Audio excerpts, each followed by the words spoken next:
They laughed when she was kicked out of pilot training, called her a joke, a nobody with sky-high dreams. But when she landed an F-22 on their runway without clearance, flawlessly, the laughter stopped. What they didn't know was she wasn't aiming to prove them wrong. She was destined to fly. Please don't forget to like the video and subscribe to our channel as a sign of support.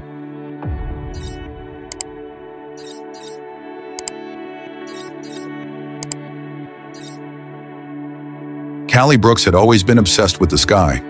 Growing up in the open fields of Montana, she'd lie on the grass, watching fighter jets streak across the sky during military training drills at Malmstrom Air Force Base.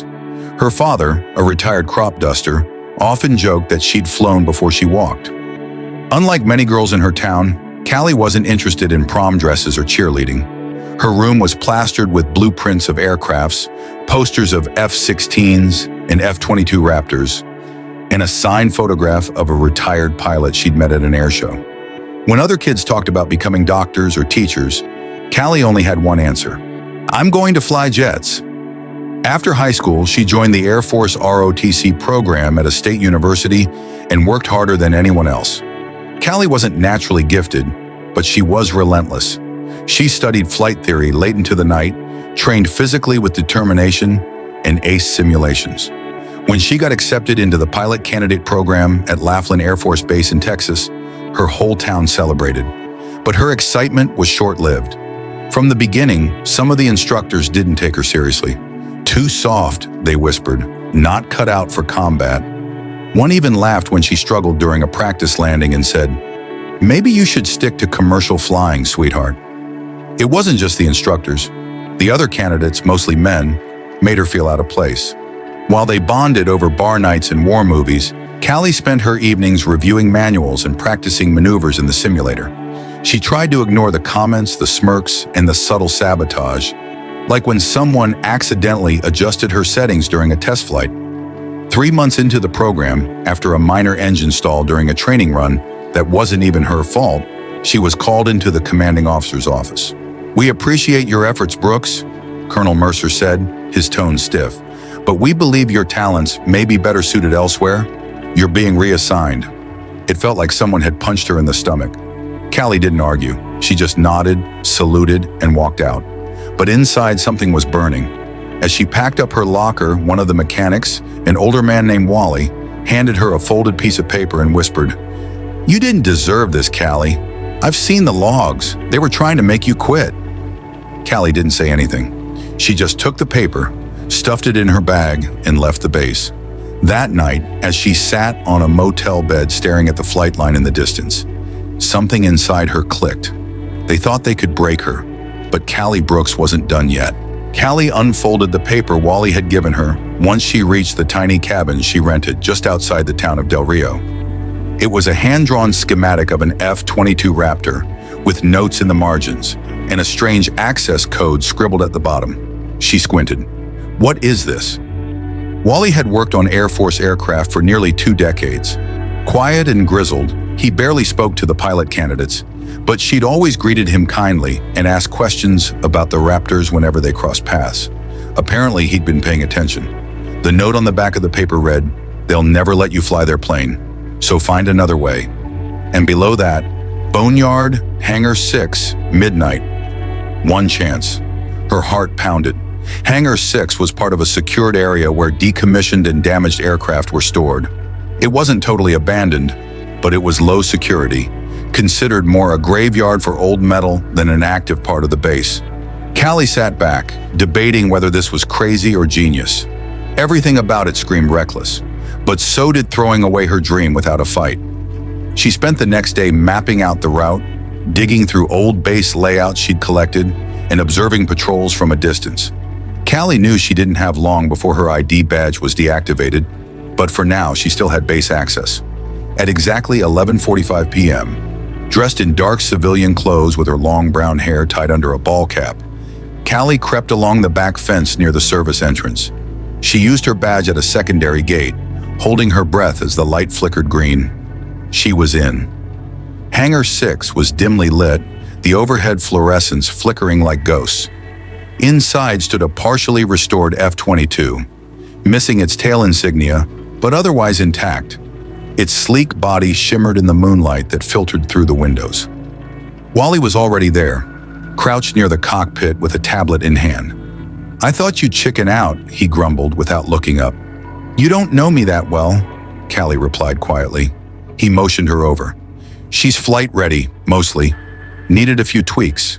Fuel's topped, and I cleared the auto logs for a clean start." Callie's hands trembled as she climbed the ladder to the cockpit. The moment she settled into the pilot's seat, it felt like slipping into a second skin. Everything she'd studied, trained for, and dreamed about came flooding back. "This is crazy," she whispered. Wally nodded. "Yeah, but it's your kind of crazy." She ran through the pre-flight checklist from memory, powered up the systems, and heard the gentle hum of the jet awakening. The HUD glowed green. All systems nominal. "You sure about this?" Wally asked. Callie looked out at the runway ahead, dark and empty. "They wanted to see what I'm made of. Well, they're about to." With that, she closed the canopy and taxied the aircraft toward the service runway, heart thudding like a war drum. The base might have kicked her out, but Callie Brooks was about to show them why she should have never been underestimated. Callie guided the F-22 with precision down the narrow service taxiway. Her hands were steady on the controls despite her pulse pounding in her ears. She reached the edge of the auxiliary runway, a stretch of tarmac used mostly for testing small craft and emergency drills. She flipped the radio to a silent channel. No chatter. Good. Above her, the stars shimmered in a blanket of darkness, the moon low and dim. Perfect cover.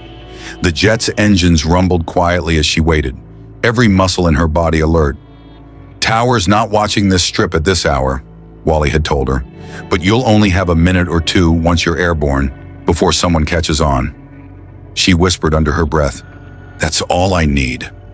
With a deep breath, she pushed the throttle forward, and the F-22 surged like a wild horse let loose. The nose lifted, the wheels left the ground, and in seconds she was airborne, cutting through the sky like a blade. The sensation was surreal. Callie had flown in simulators, trained in T-6 Texans and old jets, but nothing compared to this. The speed, the responsiveness. It felt like the plane was part of her. She banked west toward the open desert. For a few moments, she allowed herself to enjoy the flight, knowing what was coming. Back on the ground, the base suddenly came alive.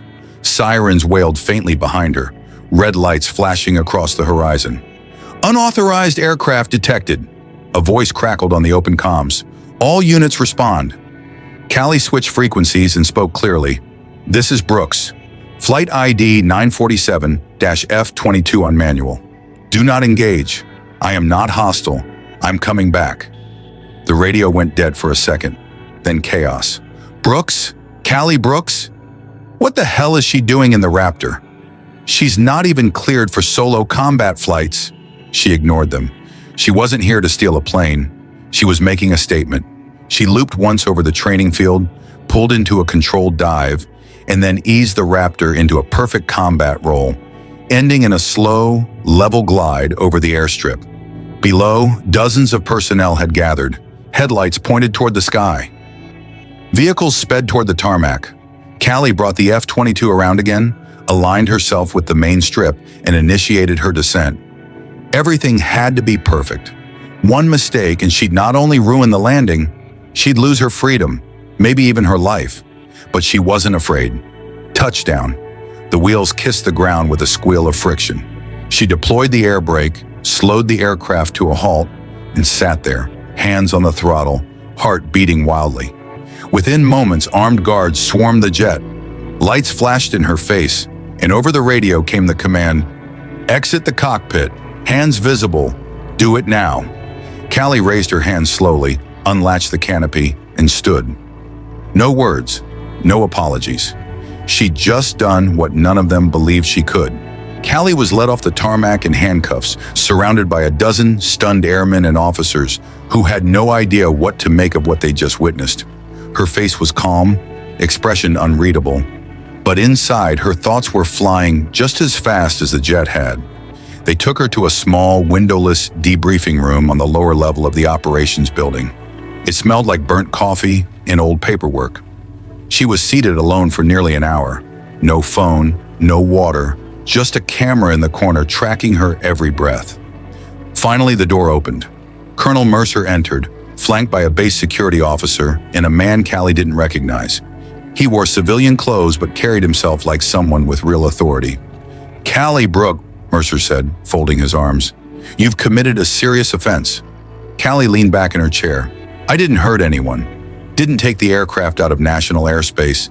Didn't breach classified systems. The Raptor is sitting in one piece where it should be." The civilian man spoke next. "I'm Agent Derek Langley, Office of Special Investigations. You accessed a high-security aircraft without clearance. This wasn't a prank, Miss Brooks. It's a breach of national protocol." Callie looked him dead in the eye. "It was a demonstration." Langley narrowed his gaze. "Of what? Recklessness?" She sat forward. "Of what I'm capable of. You all told me I wasn't ready, that I didn't belong in a cockpit like that. So I showed you, I flew it, landed it, safely, clean, under pressure, no backup, no mistakes." Mercer was silent for a long beat. "Do you understand what could have happened if you'd failed? If you'd crashed or caused even the smallest system error?" "Yes," she replied, "but I didn't." Langley opened a folder and laid it on the table. "You were removed from the program not because of your skill, but because someone tampered with your simulator logs and flight evaluations. We've been quietly investigating it, and Wally, the mechanic, gave us what we needed." Callie blinked. "What?" Mercer cleared his throat, uncomfortable now. "Two instructors, Major Colby and Lieutenant Ashford, have been reassigned pending a formal hearing. Wally was right. You were set up to fail." She felt her stomach twist, not with anger, but relief. For the first time in months, someone had said it aloud. Langley stood. "Now let's talk options. You committed a serious breach? Yes. But given the circumstances and your performance, we're not pressing federal charges.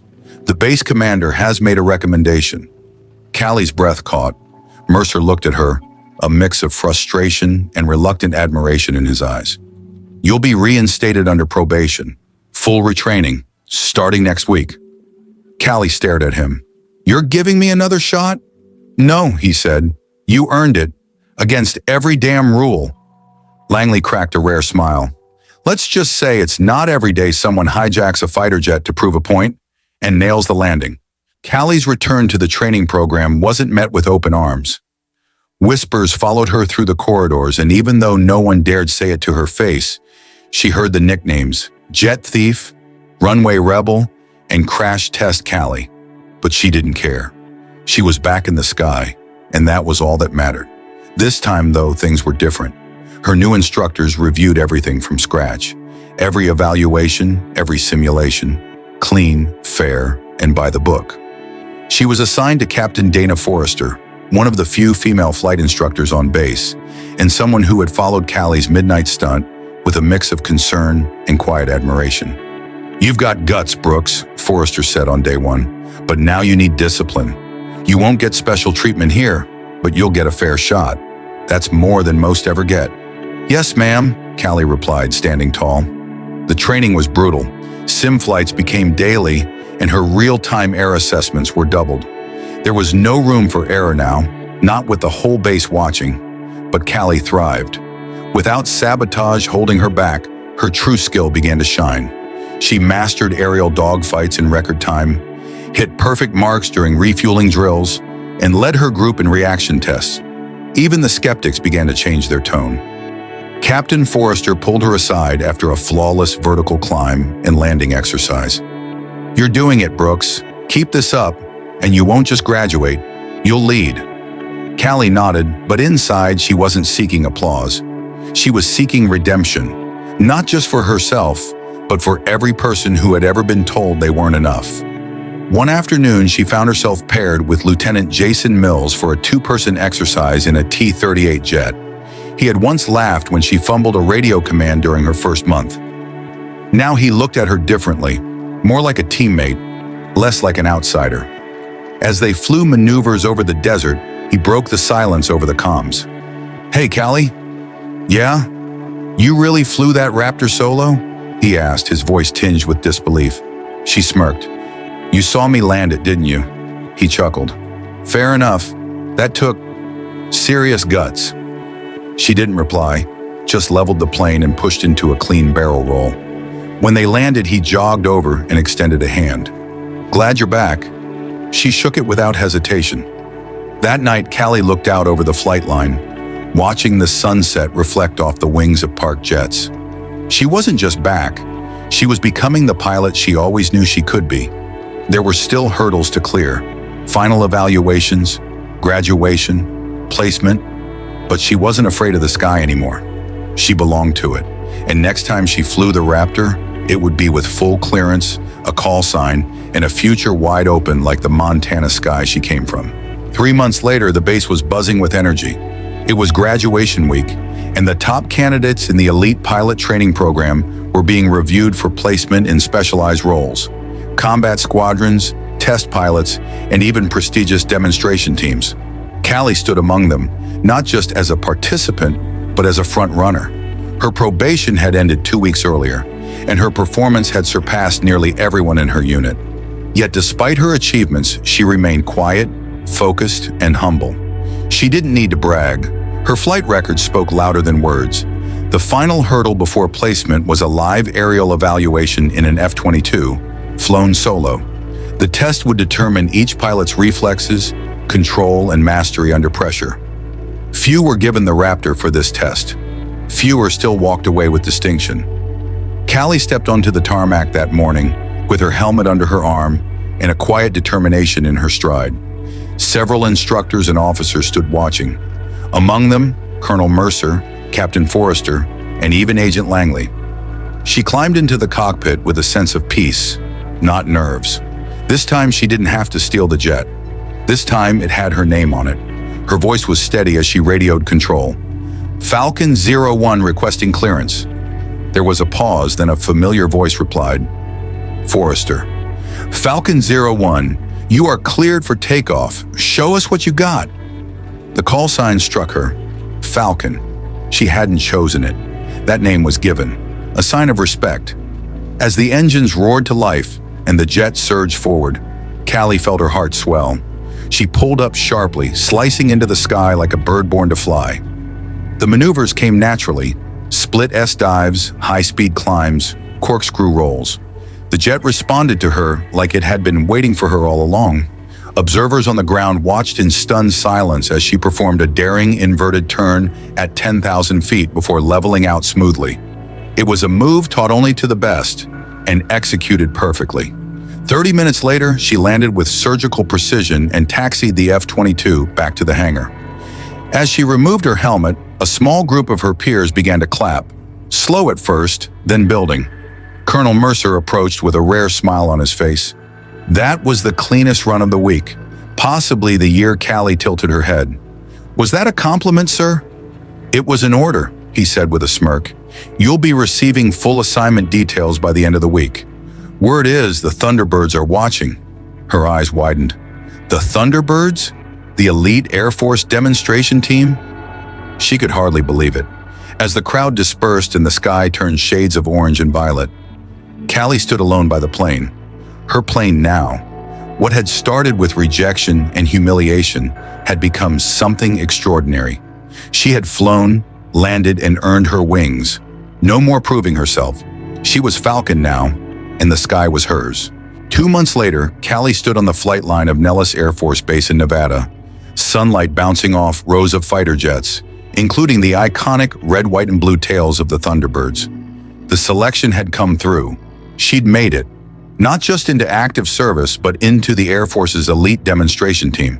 The same group she'd watched on TV as a kid from a small Montana town, dreaming of the sky. She adjusted her flight suit, heart pounding as the crowd began to gather for the air show. Her parents had flown in. Wally was there too, standing off to the side, wearing an old bomber jacket and a proud grin that didn't quit. Captain Forrester had flown out to see her first official performance, and Colonel Mercer, he was seated in the VIP section, arms crossed. But even he couldn't hide the smile when he saw her name embroidered under her call sign, Falcon. A voice crackled over her headset. Falcon 1, ready? She took a deep breath. Falcon 1, ready for throttle. Clear skies, take her up.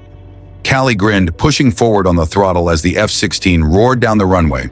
She lifted off smoothly, climbing high into the blue until the ground was just a memory.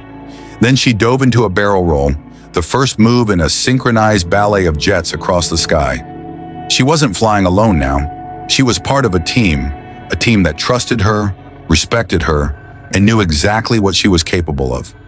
Every loop, every dive, every tight formation felt like poetry in motion. And every maneuver she executed was a silent message to the world. I am more than where I came from. I am more than what you tried to stop. I belong up here. As the routine ended and her jet touched down, the crowd erupted. She taxied to a halt, climbed out, and was met by a rush of cheering voices. Forrester gave her a tight nod. Wally offered a mock salute, and her parents held each other, beaming with pride. But the best moment came when a little girl, maybe 8 or 9, approached with wide eyes and a toy plane clutched in her hand. "Are you Falcon?" the girl asked softly. Callie knelt down. "I am. I want to fly jets too. They told me girls can't." Callie smiled and gently took the toy plane from the girl's hands, mimicking a climb. "Then you prove them wrong. Fly higher than anyone." The girl beamed. As Callie stood and turned back toward her jet, she knew her journey wasn't just about breaking through for herself. It was about breaking doors open for the next dreamer standing on the outside. She'd been kicked out, humiliated, underestimated. Now she led with a call sign, a fighter jet, and a future wide open. Falcon had taken flight, and she wasn't landing anytime soon. Callie Brooks's journey proves that resilience, talent, and courage can defy any expectation. From being kicked out of a pilot camp to becoming one of the Air Force's top demonstration pilots, she didn't just earn her wings. She redefined what it means to never give up. If Callie's story inspired you, share it with someone chasing a dream. And remember, no matter where you start, your determination can take you all the way to the skies. Keep pushing, keep flying,